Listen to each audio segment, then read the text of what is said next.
আসসালামু আলাইকুম viewers, welcome to Rajesh cooking house. আশা করি সবাই ভালো আছেন। আজকে তৈরি করব চিকেন ঝাল ফ্রাই। চিকেনের অনেক রেসিপির মধ্য থেকে এই ঝাল fry one of my favourite recipe. এই রেসিপিটা একদম সিম্পল কিছু ইনগ্রিডিয়েন্ট দিয়েই তৈরি করা হয়, যা সবার রান্নাঘরেই থাকে, কিন্তু টেস্ট জাস্ট অসাম। এই ঝাল ফ্রাইটা আমি বাসায় রেগুলার যেভাবে রান্না করি ঠিক সেভাবে আপনাদের সাথে শেয়ার করছি, যাতে সহজ লাগে। আশা করছি আপনাদের ভালো লাগবে। ঝাল ফ্রাইয়ের জন্য প্রথমে নিয়ে নিচ্ছি চিকেন। এখানে আমি 10 পিস চিকেন নিয়েছি। লেগ, থাই, ব্রেস্ট সব পার্টই নিয়েছি। এর মধ্যে দিয়ে দিচ্ছি 1 চা চামচ লবণ, 1.5 চা চামচ মরিচ গুঁড়া আর 1/2 চা চামচ হলুদ গুঁড়া। এই সব কিছু চিকেনের সাথে খুব ভালোভাবে মাখিয়ে নিতে হবে আর ম্যারিনেট করে রাখতে হবে কিছুক্ষণ, হাতে যতটুকু সময় থাকে। 30 মিনিট বা 1 ঘন্টা, আমি 1 ঘন্টা মতো রেখেছিলাম। অন্যদিকে পেঁয়াজের বেরেস্তা করে নিব। এর জন্য একটি প্যানে পর্যাপ্ত পরিমাণ তেল নিয়ে নিচ্ছি। এর মধ্যে দিয়ে দিচ্ছি প্রায় 1 কাপ পরিমাণ পেঁয়াজ কুচি। এগুলোকে বাদামি করে ভেজে একটা কিচেন টিস্যুর ওপর তুলে রাখবো। আপনারা সবাই জানেন কিভাবে বেরেস্তা করতে হয়, সেজন্য আর ডিটেলসে দেখাচ্ছি না। এরপর তেলটা একটু ছেঁকে নিয়ে বেরেস্তা করা তেলেই ম্যারিনেট করে রাখা চিকেনগুলো ভেজে নিব। চিকেনগুলো উল্টে পাল্টে সব দিকেই ভালোভাবে ভেজে নিব। চুলার আঁচটা এ পর্যায়ে মিডিয়াম হাই থেকে একটু বেশি থাকবে, কেননা এটা ফার্মের মুরগি। যদি কম তাপে ফ্রাই করা হয় তাহলে বেশি সিদ্ধ হয়ে যাবে। চিকেনগুলো ভাজা হয়ে গেছে, দেখুন কালারটা কেমন হয়েছে, অনেক সুন্দর তাই না? যাই হোক, এখন এই তেল থেকে প্রায় 1 কাপের একটু বেশি তেল নিয়ে নিব। এই তেলেই চিকেনটা রান্না করব, তাতে টেস্টটা বেশি ভালো হয়। আর এই রান্নায় তেলটা একটু বেশি ইউজ করা হয়।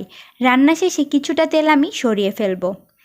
এখন তেলটা গরম হলে দিয়ে দিব 2 থেকে 3 পিস দারুচিনি, 5 থেকে 6টা এলাচি, লবঙ্গ 3-4টা, তেজপাতা 2টা আমি ছিঁড়ে দিলাম। এগুলো একটু ভেজে নিয়ে দিয়ে দিলাম 3/4 কাপ পরিমাণ পেঁয়াজ কুচি। পেঁয়াজটা নরম হয়ে আসলে দিয়ে দিচ্ছি 1/2 কাপ পরিমাণ পেঁয়াজ বাটা। এগুলো ভালো করে ভেজে নিব।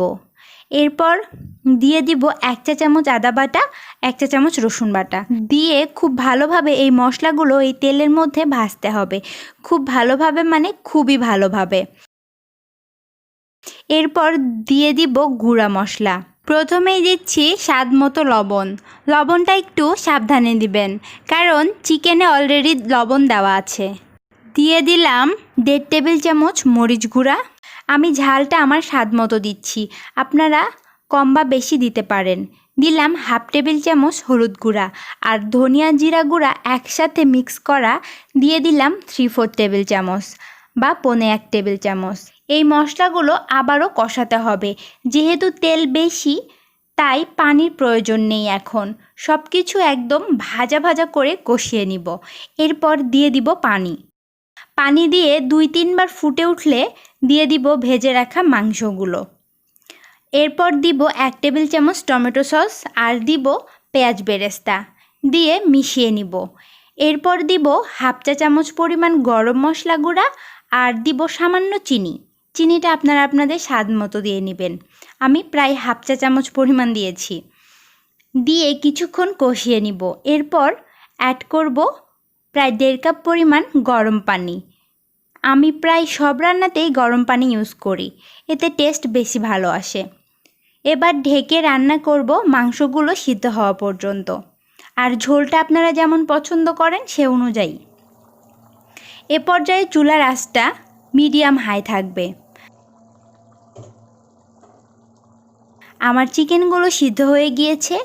এর মধ্যে দিয়ে দিব 7 থেকে 8টি কাঁচামরিচ দিয়ে 2-3 মিনিটের মতো ঢেকে রান্না করব।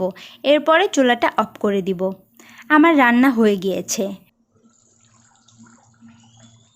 এখন আমি কিছুটা তেল সরিয়ে নিয়েছি, দেখুন। এবার সার্ভ করে দেখাচ্ছি। এই চিকেন ঝাল ফ্রাইটা পোলাও, পরোটা আর ভাতের সাথে খেতেও অনেক মজা। আর আমার তৈরি চিকেন ঝাল ফ্রাই রেস্টুরেন্টের চিকেন ঝাল ফ্রাই থেকে অনেক বেশি টেস্টি আর হেলদি। তাই আমার রেসিপিতে চিকেন ঝাল ফ্রাই রান্না করলে সবাই অনেক পছন্দ করবে ইনশাল্লাহ। সো আপনারা অবশ্যই বাসায় তৈরি করবেন আর আমাকে জানাবেন কেমন লাগলো। আশা করছি আমার আজকের রেসিপি আপনাদের কাছে ভালো লেগেছে। ভালো লাগলে আমার চ্যানেলটি সাবস্ক্রাইব করে আমাকে এগিয়ে যেতে উৎসাহ যোগাবেন। সবাই অনেক ভালো থাকবেন, সুস্থ থাকবেন, আমাদের জন্য দোয়া করবেন। আল্লাহ হাফেজ।